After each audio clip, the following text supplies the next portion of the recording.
My name's Gary Sweeney, and this is the Sweeney family house in 320 35th Street in Manhattan Beach. I'm very excited to show you around the place, especially staring into this space-age contraption that I'm looking at.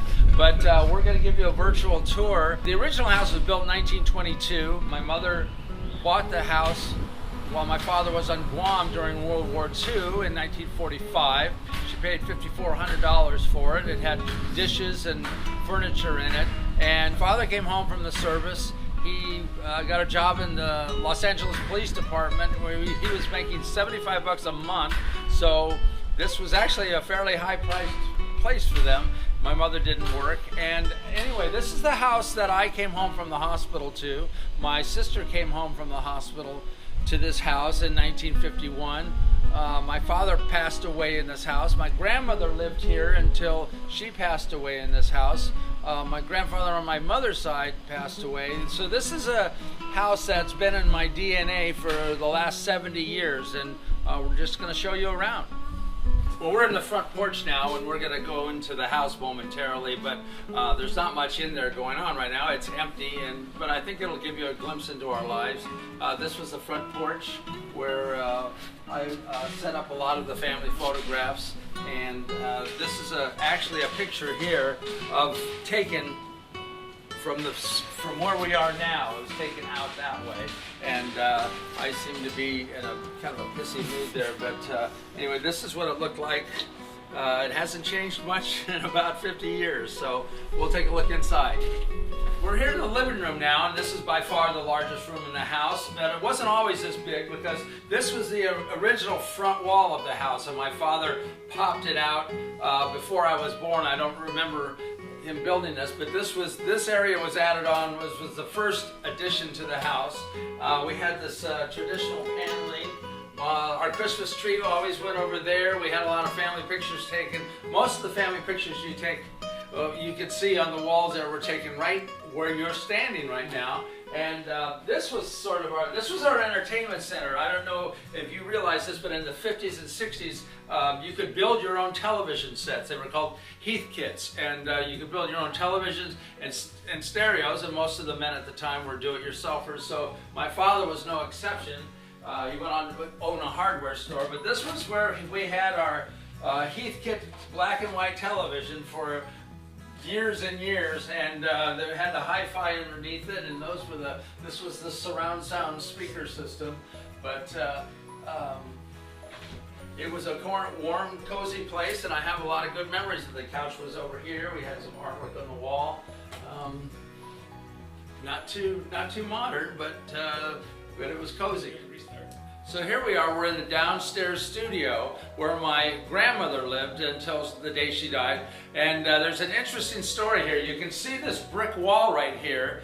Well, when we get a shot of the outside of the house, the original house was a one-story house, and what happened was my father and all the neighborhood men, being the do-it-yourselfers that they are, they actually jacked the house up on stilts with jacks and then built this wall and set the house down on top of it. So instead of building a second story onto the house, they lifted the house up and built a first story underneath. So this was where my grandmother lived, and she was Maggie Sweeney. She was a Irish Spitfire, and she was, here's a picture of my grandmother Maggie. This is my father, which is her son, and my Aunt Kay. Now she drove these three of these drove out from Oklahoma to Los Angeles in the 30s to escape the Dust Bowl. And so she had boarding houses in Hollywood and Los Angeles, and she was an artist. My aunt was an artist. So we sort of had an art family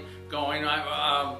Field trips would be the art museums and galleries and things like that. And she had the most modern apartment here. There was no indication there was a 70-year-old woman living here. There were Ames chairs and Modigliani prints, and it was like a Hollywood designer lived here. And another interesting thing about this place is that she had a circle of friends that in the 1950s, so I was 5, 6, 7, 8 years old, and she had this circle of men that would come over and dote on her and take her to dinner and take her to the theater. And she was sort of the original fag hag. All these guys were architects and playwrights and things, and they just loved her, and they escorted her everywhere. And I had, of course, no idea what was going on until later on in life, but they were very nice guys. I mean, they were like Uncle Harry and Uncle Peter and stuff, and but they just loved her. She was just the figurehead of this whole little circle of friends, so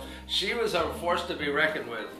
So here we're obviously in the heart of the house. This is the kitchen, and my mother, like so many mothers in the 50s, was a stay-at-home mom, so she spent a great deal of time here. The dining room table was here. We had dinner at the table every night. We had to be back before the streetlights went on so we could eat dinner.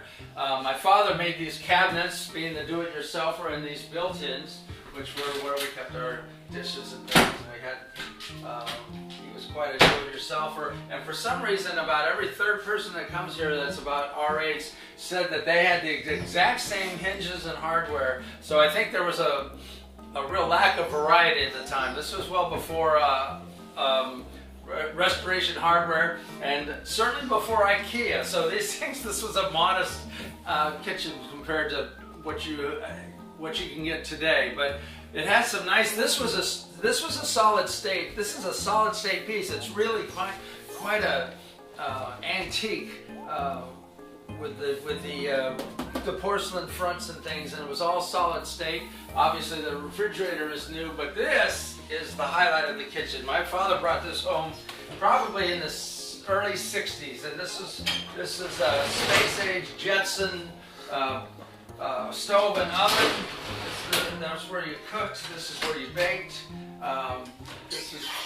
It just still looks so cool. We have a mid-century modern house in San Antonio, and I think we're going to try to figure out a way to get this back there for a remodel.